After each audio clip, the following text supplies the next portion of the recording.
Hi friends, நம்ம சேனலை புதுசாக பார்க்குறவங்க சேனலை சப்ஸ்கிரைப் பண்ணிவிட்டு அப்படியே பெல் ஐக்கானையும் கிளிக் பண்ணிடுங்க. இப்போ வந்து ஸ்டார்டிங்கில் ஹீரோ வந்து ஹீரோயின் கிட்டே கேட்டுக்கிட்டு இருந்தான், அன்றைக்கி ஏதாச்சும் நடந்துச்சா அப்படின்னு சொல்லிட்டு கேட்டுக்கிட்டு இருக்கான். அதுக்கு ஹீரோயின் அப்படி நடந்துச்சுன்னே வச்சுக்கோங்க, இதை பற்றி இனிமேல் என்கிட்ட கேட்காதீங்க, நீங்கள் நான் தான் அப்படிப்பட்டவன்னு தெரிஞ்சிருச்சுல, இனிமேல் நீ விட்டுருங்க அப்படின்னு சொல்லி பேசிகிட்டு இருக்கான். அதுக்கு ஹீரோ நீ ஒழுங்காக உண்மையை சொல்ல போறியா இல்லையா அப்படின்னு சொல்லிக்கிட்டு இருப்பான். அதுக்கு ஆமாம், அப்படி நடந்ததாகவே இருக்கட்டும், இதுக்கு மேலே நான் வந்து உங்கள்கிட்ட பேசுகிறதுக்கு விரும்பலை, நீங்கள் வந்து என்னை அவ்வளோதுக்கு நினச்சது வரைக்கும் நான் வந்து உங்கள்கிட்ட பேசுகிறதுக்கு இனிமேல் விரும்பலை அப்படின்னு சொல்லிட்டு ஹீரோயின் சொல்லிடுறா. அப்புறம் ஹீரோவும் கோவமாக அவன் மூஞ்சிலே அதை விட்டு எரிஞ்சிட்டு போயிடுறான். போனதுக்கப்புறம் ஹீரோயின் வந்து இவர் என்னை இப்படி நினச்சிட்டார்ல அப்படின்னு நினச்சி வருத்தப்பட்டுக்கிட்டு இருக்கா. ஹீரோக்கு வந்து அவளை அப்படி ஆயிட்டான்னு சொல்லிட்டு ரொம்ப கோவமாகவும் இருக்குது, வருத்தமாகவும் இருக்குது, என்ன பண்ணுறதுன்னு புரியாமல். அதுக்கப்புறம் அந்த ஃப்ரெண்டுக்காரி கேட்குறா, எதுக்கு நீங்கள் இப்படி நடந்துக்கிட்டீங்க இளவரசி, இவ்வளோ கோவமாக நடந்துக்கிட்டீங்க அப்படின்னு கேட்குறா. இல்லை, இவன் வந்து என்கிட்ட இவ்வளோ கோவமாக நடந்தாலுமே இவன் வந்து என்னை விட்டுட்டு போயிடுவானான்னு பார்ப்போம், அப்போயாச்சும் எனக்கு விடுதலை கிடைக்குதான்னு பார்ப்போம், இவர் வந்து ஒரு நேரம் நல்லவராக இருக்கார், இன்னொரு நேரம் கெட்டவராக இருக்கார், இவரை நம்ப முடியலை அப்படின்னு சொல்லிட்டு ஹீரோயின் பேசிகிட்டு இருக்கா. அதுக்கப்புறம் ஹீரோவும் வந்து அவன் ஃப்ரெண்டை கூட்டிக்கிட்டு அவனை சும்மாவே விடக்கூடாது, அவனை கொன்னே தீரணும் அப்படின்னு சொல்லிட்டு அவன் இருக்கிற இடத்த தேடி வந்து அவன் ஃப்ரெண்டை கூட்டிக்கிட்டு போகிறான். அங்கே போய் பார்க்குறாங்க, 2 பேரும் அவனை வந்து காணோம். சரி உள்ளறையாச்சும் போய் பார்ப்போம்னு நல்லா தேடி பார்த்துக்கிட்டு இருக்கானுங்க. அப்போயும் அவன் கிடைக்கல. அதுக்கப்புறம் அவன் ஃப்ரெண்டுக்காரன் கேட்குறான், இவன் இது எப்படி தப்பிச்சிருப்பான் அப்படின்னு சொல்லி கேட்டுக்கிட்டு இருக்கும்போது, இல்லை ஒருவேளை அவன் தம்பிக்காரன் எதுவும் கடத்திருப்பானோ அப்படின்னு நினச்சி ஃப்ரெண்டுக்காரன் சொல்லிக்கிட்டு இருக்கான். ஹீரோவும் ஆமாம், அவனோட வேலையாக தான் இருக்கும், வேறு யாரும் அவனை கடத்தி இது பண்ண மாட்டாங்க அப்படின்னு சொல்லி போயிட்டா, சரி நம்ம கிளம்புவோம்னு சொல்லிட்டு அவங்க நேர் கிளம்பிடுறாங்க. அதுக்கப்புறம் பார்த்தா இவனை யாரோ கடத்தி வச்சு கண்ணை கட்டி அடித்து சித்திரவதை பண்ணிக்கிட்டு இருக்காங்க. விதவிதமாக கத்தியை சூடு வைக்கிறது என்ன, அடிக்கிறது என்ன, இது காலுக்கு இளம் கிழிச்சு விட்றது அப்படின்னு ரொம்ப கொடுமைப்படுத்திக்கிட்டு இருக்கானுங்க. யாரா அது அப்படின்னு பார்த்தா ஹீரோயினோட தம்பிக்காரன் தான். ஹீரோயினோட தம்பிக்காரன் வந்தோடனே வந்து இந்த மாதிரி நீ வந்து இதுக்கு முன்னாடி எங்கள் அக்காவை நீ வந்து சித்திரவதை பண்ணதுக்காண்டி காவாசி கூட நீ இன்னும் அனுபவிக்கலை, இனிமேலும் நீ அனுபவிப்ப, உன்னை நான் சும்மாவே விட மாட்டேன் அப்படின்னு சொல்லிட்டு தம்பிக்காரன் வந்து அவனை கொடுமைப்படுத்திக்கிட்டு இருக்கான். அதுக்கப்புறம் அவன் கண்ணை திறந்து விட்டதுக்கப்புறம் அவன்கிட்ட கேட்குறான், இளவரசே நீங்கள் எதுக்காக என்னைய வந்து இது மாதிரி கடத்தி வச்சுருக்கீங்க அப்படின்னு சொல்லி கேட்குறான். ஏன் நீ என்ன பண்ணேன்னு உனக்கு தெரியாதா அப்படின்னு சொல்லிட்டு தம்பிக்காரன் கேட்குறான். அதுக்கு அவன் சொல்கிறான், நான் வந்து உங்களை பழி வாங்கணுங்கிறதுக்காக உங்கள் தங்கச்சி கடத்தலை, அவங்க எனக்கு பேசி வச்சவங்க தானே அப்படின்னு தும்ரா பேசினதுக்கப்புறம் மூஞ்சிலேயே தண்ணி எடுத்து ஊற்றி விட்டு ரொம்ப சித்திரவதை பண்ணுறானுங்க. சரி விடுங்க, என்னைய விடுங்க, நான் பண்ணது தப்பு தான், என்னை மன்னிச்சிருங்க அப்படின்னு சொல்லிக்கிட்டு இருக்கான். அதுக்கப்புறம் அந்த தம்பிக்காரன், நீ பண்ணது தப்பு இல்லை, ரொம்ப பெரிய தப்பு, அதுக்காக நீ தண்டனை அனுபவிச்சே தான் ஆகணும், உன்னை நான் சும்மாவே விட மாட்டேன் அப்படின்னு சொல்லிட்டு தம்பிக்காரன் சொல்லிகிட்டு இருக்கான். அதுக்கு இவன், நீங்கள் நினைக்கிற மாதிரி நான் உங்கள் அக்காவை எதுவுமே பண்ணலை, நீங்கள் எதுவும் என்னை இது பண்ணாதீங்க, நான் வந்து ரொம்ப சித்திரவதை அனுபவிச்சிட்டேன் அப்படின்னு சொல்லிக்கிட்டு இருக்கான். அதுக்கு இவன் தம்பிக்காரன், நீ பொய் சொல்லாத, நீ வந்து அப்புறம் ஏன் அந்த துணியை அனுப்பி விட்ட அப்படின்னு கேட்குறான். அது வந்து நான் வந்து உங்கள் அக்கா வீட்டுக்காரான தளபதியை பழி வாங்குறதுக்காக தான் நான் வந்து அதை அனுப்பி விட்டேன், ஏன்னா கடத்தி வச்சு அவன் காப்பாற்றி கூட்டிகிட்டு போயிட்டான், அதுக்காக நான் வேறு வழி இல்லாமல் அவனை வெறுப்பேற்றணுங்கிறதுக்காக தான் நான் அந்த மாதிரி பண்ணேன் அப்படின்னு சொல்லிக்கிட்டு இருக்கான். அதுக்கு நீ என்னமோ பண்ணியிருக்க, ஆனால் எங்கள் அக்காவை நீ வந்து கஷ்டப்படுத்தியிருக்க, அதுக்காக நீ தண்டனை அனுபவிச்சே தான் ஆகணும். தம்பிக்காரன் திரும்ப திரும்ப அதை தான் சொல்லிக்கிட்டு இருக்கான். இவன், நான் சொல்கிறத நம்புங்க, நான் உங்கள் அக்காவை மேலே என் சுண்டி விரல் கூட படலை, நான் அவங்கள எதுவுமே பண்ணலை அப்படின்னு சொல்லிட்டு இவனும் அழுதுகிட்டு இருக்கான். சரி, அப்படி நான் நம்புறதாவே இருக்கட்டும், நான் வந்து ஒரு தீவில் வந்து இந்த சுத்தம் பண்ணுறதுக்காக ஒரு வேலை தேடி இருக்காங்க, அங்கே நீ போயிரு அப்படின்னு சொல்லிட்டு இருக்கான் தம்பிக்காரன். அதுக்கப்புறம் இவன் வில்லன் சொல்கிறான், நான் எதுக்கு நீங்கள் சொல்கிறத கேட்கணும் அப்படின்னு சொல்கிறான். அதுக்கப்புறம் இவன் தம்பிக்காரன் வந்து ஒரு ஷீல்டு மாதிரி அதை எடுத்து காமிச்சதுக்கப்புறம், எப்போ நீங்கள் சொல்கிறதுக்கு நான் கடமைப்பட்டு தான் இருக்கணும், நான் உங்களுக்கு அடிமையான ஆள் தான், ஆனால் நான் உங்களை அப்படி பண்ணதுக்கு என்னை மன்னிச்சிருங்க அப்படின்னு சொல்லிட்டு அந்த வில்லனும் மன்னிப்பு கேட்குறான். அப்புறம் இந்த ஃப்ரெண்டுக்காரனும் சரி விடுங்க, மன்னிச்சு விட்டுறலாம், அவனை வந்து நீங்கள் சொல்கிறத செய்ய சொல்லுங்கள் அப்படின்னு சொல்லிட்டு அவனோட தம்பிக்காரனோட அசிஸ்டண்ட் சொல்லிக்கிட்டு இருக்கான். அதுக்கப்புறம் இந்த தம்பிக்காரன் சொல்கிறான், நீ அந்த தீவுக்கு போனீன்னா உன்னோட உயிரையாச்சும் நீ காப்பாற்றிக்கலாம், இல்லாட்டி அந்த உயிரையும் உன்னால் காப்பாற்றிக்க முடியாது அப்படின்னு சொல்லிட்டு தம்பிக்காரன் சொல்லிக்கிட்டு இருக்கான். அதுக்கு அவன், இல்லை என்னால் முடியாது அப்படின்னு சொல்லிட்டு இந்த வில்லங்காரனும் சொல்லிகிட்டு இருக்கான். அதுக்கப்புறம் தம்பி சொல்கிறான், நீ வந்து என்ன தான் இருந்தாலும் உன்னோட உயிரை காப்பாற்றிக்கணுங்கிறதுக்காகவாச்சும் நீ போய் தான் ஆகணும், நீ வந்து வெறும் 3 வருஷம்தான் போயிட்டு அங்கே இருந்துட்டு நீ அதுக்கப்புறம் வர்றதும் வராதும் உன்னோட விருப்பம் அப்படின்னு சொல்லிகிட்டு இருக்கான். ஆனால் அங்கே போனால் என்னால் எதுவுமே பண்ண முடியாது, அது வந்து அங்கே வந்து உயிரோடு இருக்கணும்னு நினைக்கிறவங்க கூட போக முடியாது அப்படின்னு சொல்லிட்டு அலறி தீக்கிறான் அவன். அப்படி இருந்தும் தம்பிக்காரன் வந்து விடுறதா இல்லை, நீ போய் தான் ஆகணும் அப்படின்னு சொல்லிட்டு அவன் வந்து கிளம்பிடுறான். அது அவனுக்கு கொடுக்குற தண்டனையா, ஏன்னா அவங்க அக்காவை கடத்தியிருக்கான்ல, அதுக்காகவாச்சும் இவனை வந்து அடிமைப்படுத்தணும் அப்படின்னு சொல்லிட்டு அந்த மாதிரி சொல்லிட்டு போயிடுறான். அதுக்கப்புறம் ஹீரோ வந்து அவனோட வீட்டுக்கு வந்து மறுபடியும் தேடி பார்க்குறான், இருக்கானா என்ன அப்படின்னு சொல்லிட்டு. அப்போ வந்து எங்கே தேடியும் கிடைக்கவே இல்ல. அவங்க வந்தத வந்து ஒருத்தன் வந்து நோட் பண்ணிக்கிட்டு இருக்கான். அவன் யாருன்னு தெரியல. அவன் யாருக்கிட்ட போய் என்ன சொல்லி விட போறான்னும் தெரியல. அதுக்கப்புறம் ஹீரோ வந்து அத வந்து எப்படியோ சுதாரிச்சு கேட்டுக்கிறான். யார் அங்க இருக்கிறது அப்படின்னு சொல்லிட்டு அவன தேடி ஓடுறான். ஆனா அங்க போய் பார்த்தா யாரையுமே காணோம். அதுக்கப்புறம் இந்த ஃப்ரெண்டுக்காரன் யாராச்சும் இருந்தாங்களா அப்படின்னு சொல்லி கேட்குறான். இல்ல, எனக்கு மனசுல தோணுச்சு இருந்த மாரி அப்படின்னு சொல்லிட்டு காட்டுறாங்க. இப்போ வந்து ஒரு புது இடத்துல யாரோ ஒரு பொண்ணு வந்து முடியாம கிடக்கு. அத சுத்தி ஒருத்தன் வந்து முக்காடு போட்டு, இவன் தான் வில்லனா இருப்பான்னு நினைக்கிறேன். அவன் சுத்தி முக்காடு போட்டுட்டு அவன் வந்து என்ன பண்றான்னா, ஒரு புக்க எடுத்து படிச்சுக்கிட்டு இருக்கான். அதுல எதுனா இந்த பிறப்புக்கள், இந்த ஹீரோயின் உடம்புல போயிருக்குல பிறப்புக்கள், அந்த கல்லை பற்றின புக்கு தான். அதில் வந்து எப்படின்னா நைட்டு வந்து இந்த மாதிரி மிருகங்கள் மாதிரி உருமாறுற கதை, அதுக்கப்புறம் அதனால் நிறைய பேர் உயிர் பிழைப்பாங்களாம் அந்த கதை, இதெல்லாம் சொல்லி பார்த்துட்டு இதோட முதல் பாகம் மட்டும்தான் என்கிட்ட இருக்குது, 2வது பாகம் எங்கே இருக்குன்னே எனக்கு தெரியலை, அந்த புக்கு மட்டும் என் கையில் கிடச்சிச்சின்னா ரொம்ப சந்தோஷமாக இருக்கும் அப்படின்னு சொல்லிட்டு அவன் படிச்சுக்கிட்டு இருக்கான். அதுக்கப்புறம் அங்கே ஹீரோ வந்து வேகு பார்க்க வந்தான்ல ஒருத்தன், அவன் வந்து இந்த வில்லங்கிட்ட சொல்லிக்கிட்டு இருக்கான், இந்த மாதிரி அவங்க வந்து அவனை தேடி வந்தானுங்க, அதை இந்த வாய்ப்பை நம்ம யூஸ் பண்ணிக்குவோமா அப்படின்னு சொல்லிட்டு அவன்கிட்ட கேட்டுக்கிட்டு இருக்கான்.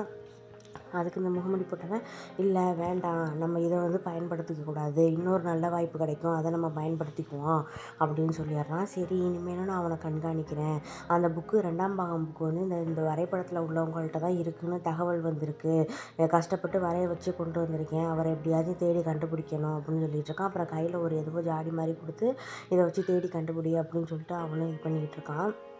சொல்லிவிட்டு அதோட அந்த சீனை கட் பண்ணுறானுங்க. இப்போ ஹீரோவும் அவன் ஃப்ரெண்டும் பேசிட்டு வரானுங்க. கடைசி வரைக்கும் அவனை கண்டுபிடிக்கவே முடியலையே அந்த மாப்பிள்ளைக்காரனை. இப்போ அவனை நம்ம எங்கே தேடி கண்டுபிடிக்கிறது, நீ ஒன்றும் கவலைப்படாத, அவனுக்கு நல்ல தண்டனை அவன் நம்பிக்காரனே கொடுத்துருப்பான் அப்படின்னு சொல்லிட்டு ஹீரோ வரான். இங்கே வந்து ஹீரோயின் வந்து ஒரு மேப்பை எடுத்து வச்சுக்கிட்டு அவள்கிட்ட கேட்டுக்கிட்டு இருக்கா, இந்த இடம் நல்லாயிருக்கும், இந்த இடம் எல்லாம் நல்லாயிருக்கும், உனக்கு வந்து இந்த ஊரில் எல்லாம் எந்த ஊருக்கு சுற்றி பார்க்கணுன்னு ஆசை இருக்குது அப்படின்னு சொல்லிட்டு அந்த ஃப்ரெண்டுக்கிட்ட கேட்டுக்கிட்டு இருக்கா. அந்த ஃப்ரெண்டுக்காரி சொல்கிறா, எனக்கு வந்து நிறைய இடத்துக்கு போகணுன்னு ஆசை இருக்குது தான், ஆனால் நடக்குமா அப்படின்னு சொல்லி பேசிகிட்டு இருக்காளுங்க. அப்போ வந்து ஹீரோ காமிச்சா, இந்த மாதிரி எதுக்கு இந்த உடையை போட்டிருக்கீங்க அப்படின்னு சொல்லிட்டு அவனோட வேலை பார்க்குற அம்மா கேட்குது. நான் வந்து சும்மா தான் போட்டிருக்கேன், இன்றைக்கி வந்து நான் ஹீரோயின் வீட்டில் தான் தூங்க போகிறேன் அப்படின்னு சொல்லிட்டு இருக்கா. அதுக்கு நீங்களும் ஹீரோயினும் தான் ஒன்றா இருக்கிறது இல்லையே, நான் பெரிய அம்மாட்ட சொல்லவா இதை பற்றி அப்படின்னு சொல்லி அந்த பொம்பளை கேட்குது. அதுக்கு ஹீரோ சொல்கிறான், இல்லை நீங்கள் இதை பற்றி எதுவும் கவலைப்படலை, நானே அவங்கக்கிட்ட பேசிக்கிறேன், இப்போ நான் ஹீரோயின் கூட தான் தூங்க போகிறேன் அப்படின்னு சொல்லிட்டு ஃப்ரெண்டுக்காரங்கிட்ட சொல்லிவிட்டு ஹீரோ கிளம்புறான். இங்கே ஹீரோயின் வந்து அவள் ஃப்ரெண்டுக்கிட்ட சொல்லிக்கிட்டு இருக்கா, நம்ம வந்து இதுக்கெல்லாம் போகணும்னு எனக்கு ஆசை தான், ஆனால் இவன் ஹீரோ வந்து நம்மளை விட்டால் தானே நம்ம அங்கேருந்து போக முடியும் அப்படின்னு சொல்லிட்டு இருக்கான். அப்புறம் பார்த்தா ஹீரோ வந்து கதவை தட்டுறான். இவளுக்கு 2 பேரும் அந்த மேப்பை டக்கு டக்குன்னு ஒழிச்சு வைக்கிறாளுங்க. இப்போ என்னடி பண்ணுறது, இவன் வந்து இந்த இடத்துக்கு வந்திருக்கானே அப்படின்னு சொல்லி பார்த்துக்கிட்டு இருக்கான். அப்புறம் ஒரு ஓட்ட வழியாக பார்த்தா ஹீரோ வந்து புது ட்ரெஸ் போட்டுக்கிட்டு இருக்கான். புது ட்ரெஸ் போட்டோன்னே ஹீரோயின் சொல்கிறான், இந்த தளபதியெல்லாம் இது ஏதாச்சும் விசேஷம்னா தானே புது ட்ரெஸ் போடுவாங்க, இன்றைக்கி என்ன இவன் புது ட்ரெஸ் போட்டிருக்கான், ஒரு வேளை இவன் என்கிட்ட எதுவும் தப்பாக நடந்துக்க பார்க்குறானோ அப்படின்னு சொல்லிட்டு பேசிகிட்டு இருக்கும்போது ஹீரோ டக்குன்னு கதவை திறந்துருவான். ஹீரோயினுக்கு மூக்கில் அடிபட்டுரும். அப்புறம் ஹீரோ பதறிக்கிட்டு என்னாச்சுன்னு கேட்குறான். ஹீரோயின் சொல்லிடுறா, எதுக்கு இப்படி கதவை திறந்தீங்க, எனக்கு நல்லா மூக்கில் இடிச்சிருச்சு அப்படின்னு சொல்லிட்டு அழுத மாதிரி சொல்லிக்கிட்டு இருக்கா. அதுக்கப்புறம் ஹீரோ சொல்லிடுறான், இந்த ஃப்ரெண்டுக்காரியை வந்து நீ இது அறையை விட்டு வெளியே போ அப்படின்னு சொல்லிடுவான். அவள் போவாதான்னு சொல்லி ஹீரோயின் சொல்லும்போது, இல்லை நான் போகிறேன்னு சொல்லிட்டு அந்த ஃப்ரெண்டுக்காரியும் கிளம்பிடுவான். அதுக்கப்புறம் ஹீரோ வேகமாக கிட்ட வருவான். அவன் மேலே உள்ள ஜாக்கெட்டை அந்த கலட்டிட்டு, அதுக்கப்புறம் ஹீரோயின் பயந்துருவா. அதுக்கப்புறம் அவளை மேலே போற்றி விட்டு, இது குளிர்காலம், இந்த நேரத்துலலாம் கொஞ்சம் கதரான ஆடையை தான் நீ போட்டுக்கணும் அப்படின்னு சொல்லிகிட்டு இருக்கான். அதுக்கப்புறம் ஹீரோயின் கேட்குறா, நான் தான் கலங்கப்பட்டவள் ஆயிட்டேனே, அப்புறம் எதுக்கு என்கிட்ட இப்படி அக்கறை காமிக்கிற மாதிரி நடிக்கிறீங்க அப்படின்னு சொல்லிட்டு ஹீரோயின் கேட்குறா. அதுக்கு ஹீரோ சொல்கிறான், நான் வந்து உன்னை வந்து பாதுகாக்கணும்னு தான் நினைக்கிறேன், நீ வந்து எதை பற்றியும் கவலைப்படாத அப்படின்னு சொல்லிட்டு ஹீரோ சொல்கிறான். அதுக்கு ஹீரோயின் சொல்கிறா, இல்லை, நான் வந்து உங்களை வேறு மாதிரி நினச்சேன், நீ வந்து எல்லா ஆம்பளைங்க மாதிரியும் என்னையும் நினைக்காத, எல்லா ஆம்பளைங்களும் ஒரே மாதிரி இருக்க மாட்டாங்க, நான் வந்து உன்னை பாதுகாக்கிறதுக்கும் உனக்கு துணையாக இருக்கிறதுக்காகவும் தான் வந்தேன் அப்படின்னு சொல்லிட்டு ஹீரோ சொல்கிறான். அப்புறம் ஹீரோயின் சொல்கிறா, நான் உண்மையாலுமே அப்படி கலங்கப்பட்டவளா இருந்திருந்தா என்னைய நீங்கள் இப்படி ஏற்றுப்பீங்களா? ஆனால் நீங்கள் வேறு மாதிரி நடந்துட்டுருக்கீங்க. எனக்கு கொஞ்சம் சந்தேகமாகவே இருக்குது அப்படின்னு சொல்லி பேசிகிட்டு இருக்கா. அதுக்கப்புறம் ஹீரோ வந்து டக்குன்னு அவளை தூக்கிட்டு போயிட்டு எதுவுமே சொல்லாமல் தூக்கிட்டு போயிடுறான். அப்புறம் ஹீரோயின் எதுக்கு என்னைய தூக்கிட்டு போகிறீங்க? நான் உங்கள்கிட்ட வந்து என்னன்னு தானே கேட்குறேன். அதுக்கே சம்மந்தமே இல்லாமல் தூக்கிட்டு போகிறீங்கன்னு சொல்லி கேட்கும்போது ஹீரோ வந்து அவளை படுக்க வச்சுட்டு நீ எதை பற்றியும் யோசிக்காத, நீ நிம்மதியாக தூங்கு, உனக்காக நான் இருக்கேன், உன் கூடவே நான் இருப்பேன் அப்படின்னு சொல்லிட்டு ஆறுதல் சொல்லிவிட்டு அவளை தூங்க வைக்கிறான். அதுக்கப்புறம் ஹீரோயினை நினச்சி அவன் ரொம்ப வருத்தப்பட்டுக்கிட்டு இருக்கான். அப்போ ஹீரோயின் கேட்குறா, நீங்கள் வந்து என்னை வந்து கலங்கப்பட்டவளேன்னுங்கிறதுக்காண்டி வந்தீங்களா, இல்லை என் மேலே உள்ள அக்கறையில் வந்தீங்களா அப்படின்னு சொல்லி கேட்குறா. அதுக்கு ஹீரோ சொல்லிடுறான், நீ எதை பற்றியும் யோசிக்காத, உனக்கு வந்து தேவையான தூக்கம் நிம்மதியான தூக்கம் தான், அதுக்காக மட்டும்தான் நான் வந்தேன், உன்னை பாதுகாக்கிறதுக்கும் உன் தூக்கத்தை கெடுக்காம நீ வந்து நிம்மதியாக தூங்குறதுக்காக மட்டும்தான் நான் வந்தேன் அப்படின்னு சொல்லிட்டு இது பண்ணுறான். அப்புறம் ஹீரோயின் வந்து அவளை மாரி தூங்கிடுறா. அதுக்கப்புறம் விடிஞ்சிருச்சு. விடியும் போது பார்த்தா ஹீரோயின் வந்து ஹீரோ கையில் வந்து படுத்துட்ருக்கா. படுத்துக்கிட்டு இருந்தோடனே ஹீரோ டக்குன்னு அப்போ தான் முழிக்கிறான். முழிக்கும்போது ஹீரோயினை பார்த்துட்டு கொஞ்சம் நேரம் ஸ்டக் ஆகிடுறான். இவ்வளோ அழகாக இருக்காளே அப்படின்னு சொல்லிட்டு, இவளுக்கா இப்படி ஒரு நிலைமை வரணும் அப்படின்னு சொல்லிட்டு குழந்த மாதிரி இது பண்ணிவிட்டு அவன் கையிலேருந்து தலையை மெல்ல எடுத்து தலவாணியில் வச்சுட்டு இது பண்ணுறான். அவனுக்கு வந்து இடுப்பு வலியாக வந்துருச்சு. நைட்லாம் உட்காந்தே இருக்கவும் அவனுக்கு இடுப்பு வலி வந்துருச்சு. அதோட சரின்ட்டு கிளம்பிடுறான். இப்போ அந்த கிளவியை காமிச்சா, நான் வந்து எத்தனை நாளாக ஆயிடுச்சு, ஆனால் என்னை கூப்பிட்றதுக்கும் என்னை கேட்குறதுக்கும் ஆளுகளே இல்லையே அப்படின்னு சொல்லிட்டுருக்காங்க. வேலை பார்க்குறவங்கெல்லாம் சொல்லிகிட்ருக்காங்க, நீங்கள் அதை பற்றியெல்லாம் யோசிக்காதீங்க, முதல்ல சாப்பிடுங்கன்னு சொல்கிறா. இல்லை, எங்கே என்னால் நிம்மதியாக சாப்பிட முடியுது, இங்கே வந்ததுலேருந்தே சைவமாக தான் சாப்பிட்றேன், ஒரு சாப்பாடு எனக்கு இறங்க மாட்டேங்குது, என் பையனுக்கு கூட என் மேலே அக்கறையே இல்லையே அப்படின்னு சொல்லி பேசிக்கிட்டு இருக்கா. அதுக்கப்புறம் சரி நான் இப்போயாச்சும் வீட்டுக்கு கிளம்புறேன் அப்படின்னு சொல்லிட்டு கிளம்பும்போது அந்த வேலைக்கார அம்மா சொல்லுது, நீங்கள் வந்து கிளம்பணும்னு நினச்சாலும் இப்போ கிளம்ப முடியாது, நீங்கள் தானே அந்த பாதையில் குழி தோண்டி போட சொன்னீங்க, அதனால அந்த இடத்துல கிளம்ப முடியாது அப்படின்னு சொல்லிடுறா. அதுக்கப்புறம் அந்த கிளவி ஸ்டக்காகி உட்காந்துருது. இப்போ தான் ஹீரோயின் வந்து ரொம்ப நேரம் கழிச்சு எந்திரிக்கிறா. அது ஃப்ரெண்டுக்காரி எழுப்பி விட்டதுக்கப்புறம் அவள் வந்து, நான் நைட்டு தூங்கிட்டேன் அடி, என்னடி சொல்கிற அப்படின்னு சொல்லி கேட்குறா. அவள் ஃப்ரெண்டுக்காரின்னு சொல்ல, ஆமாம் நான் தூங்கிட்டேன், உங்களுக்கு எதுவும் கனவு வந்துச்சான்னு கேட்குறா. இல்லை நான் நல்லா தூங்கிட்டேன், அப்போ நான் நிம்மதியாக தூங்கிட்டேன்னா, எனக்கு எந்த கனவுமே வரலையே அப்படின்னு சொல்லிட்டு ஹீரோயின் ரொம்ப சந்தோஷப்படுறா. அப்புறம் ஃப்ரெண்டுக்காரி கேட்குறா, உண்மையை சொல்லுங்கள், உண்மையாலுமே உங்களுக்கு கனவு வரலையான்னு கேட்குறா. இல்லைன்னு ஹீரோயின் சொல்லிவிட்டு அப்புறம் ஹீரோவை பார்க்குறதுக்காக வர்றா. ஒருவேளை ஹீரோ தான் காரணமாக இருப்பானோன்னு சொல்லிட்டு அவனை தேடி வர்றா. இங்கே வந்து ஹீரோ வந்து செடியெல்லாம் நட்டுக்கிட்டு இருக்கான். நட்டுக்கிட்டு இருக்கும்போது ஹீரோயினுக்கு வந்து ஹீரோ கிட்ட வந்து உட்காந்துட்டு, சரி நேற்று ராத்திரி நீங்கள் என்னை என்ன பண்ணீங்க அப்படின்னு சொல்லி கேட்குறா.